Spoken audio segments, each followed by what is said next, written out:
Doctor Anand ENT hospital கோயம்புத்தூர்லேருந்து நிறைய பதிவுகள் பண்ணிகிட்ருக்கோம். ஸோ ரொம்ப இன்ட்ரெஸ்டிங்காக சில இதெல்லாம் இது பண்ணி நிறைய பேர் வந்து டவுட்ஸ் கேட்குறாங்க. நிறைய பேஷண்ட்ஸ் வந்து அதை பார்த்துட்டு அவேர்னஸ் இருக்குது. சில பேர் ஃபோன் பண்ணியே டவுட் கேட்குறாங்க.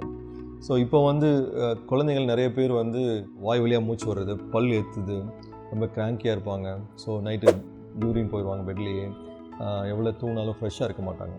இந்த மவுத் ப்ரீத்திங் இஸ் ரியலாக டேஞ்சரா அப்படின்னா கண்டிப்பாக இது வந்து க்ரோயிங் சைல்டில் இது டேஞ்சரான ஒரு விஷயம்.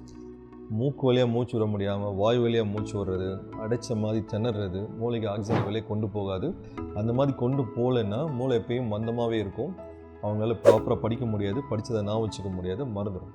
ஹைட் வெயிட் வராது. ஒரு இட்லி சாப்பிட்றதுக்கு 1 மணி நேரம் ஆக்குவாங்க. ஏன்னா தொண்டையில் டான்சில் நல்லா பெருசாக வீங்கியிருக்கும், மூக்கில் அடிநாய்ட் பெருசாக இருக்கும். சாப்பிடும்போது மூச்சு விட முடியாது, அதனால் சாப்பிட்றது ரொம்ப ஸ்லோவாக சாப்பிடுவாங்க.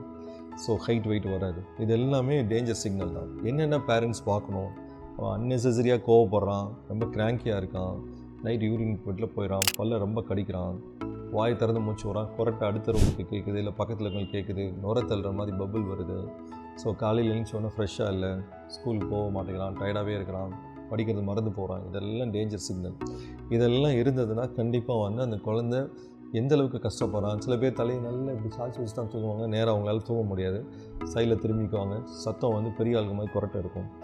கண்டிப்பாக காதுக்கு போகிற வென்டிலேஷனை பாதிக்கும். காது பெயின் வரும், காதில் சீல் வர ஆரம்பிக்கும், லங்ஸில் வந்து வீசிங் வர ஆரம்பிக்கும், மூக்கில் சைனஸ் ட்ரபிள் வர ஆரம்பிக்கும். எல்லாமே இட்ஸ் டேஞ்சர் சிக்னல். குழந்தை கண்டினியூஸாக மவுத் ப்ரீத்திங் பண்ணிகிட்ருக்கான், மூக்கு வழியாக மூச்சு விட முடியல.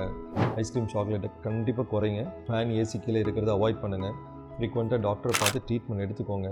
இதையும் தாண்டி அது அதிகமாக இருந்ததுன்னா கண்டிப்பாக அந்த டான்சில் அடினா எவ்வளோ பெருசாக இருக்குன்னு பார்த்து ஆப்ரேட் பண்ணிக்கிறது தான் பெட்டர். Thank you so much.